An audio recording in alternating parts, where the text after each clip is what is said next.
And right now, all new at noon, we are still following breaking news. Neighbors, business owners, all really reliving the panic outside of the Republic overnight, with one person dead and 11 others hurt.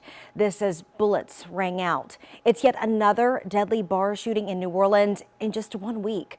WDSU's Shay O'Connor is there for us on South Peters, what they're learning all new at noon. And Shay, we're still waiting to hear from the chief, or really the NOPD, about this latest act of violence.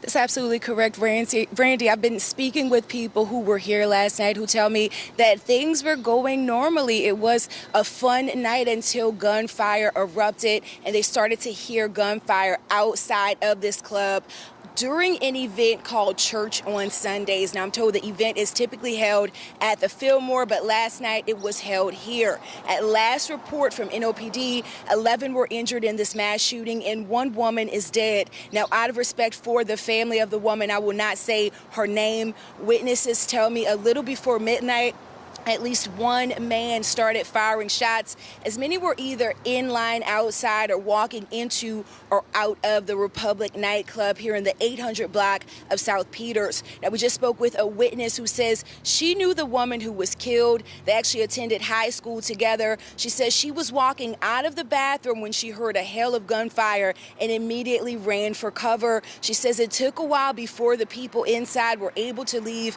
and when she did, she saw all of the people just all over the place, blood all around on the other side of the street. She describes those horrific moments. Take a listen.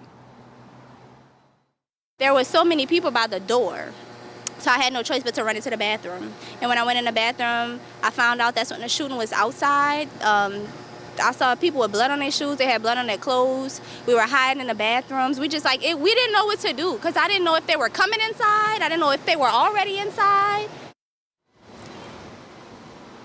And Randy, just to reiterate, it has been 12 hours and there's been no press conference when it comes to NOPD or really any updates. We're going to continue to keep you updated on the situation as we find out more information. And in the meantime, if you do have any information that could lead to an arrest, you're being urged to contact Crime Stoppers at 822-1111. Reporting live, Shay O'Connor, WDSU News. And Shay, this just in from Council President Helena Moreno, who's calling that shooting incredibly tragic. And she says she's got a lot of concern that we might see more situations like this when the state's concealed carry law goes into effect, which is going to make it much more difficult for the NOPD to maybe take guns off the street and prevent the shootings.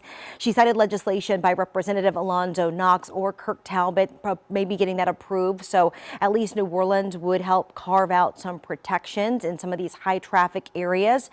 She goes on to say that these two pieces of legislation demonstrate that there is bipartisan support for common sense regulations. She goes on to say the victims of this shooting are in her prayers, and she has been in contact with Chief Kirkpatrick to try and ensure that whoever did this is arrested quickly.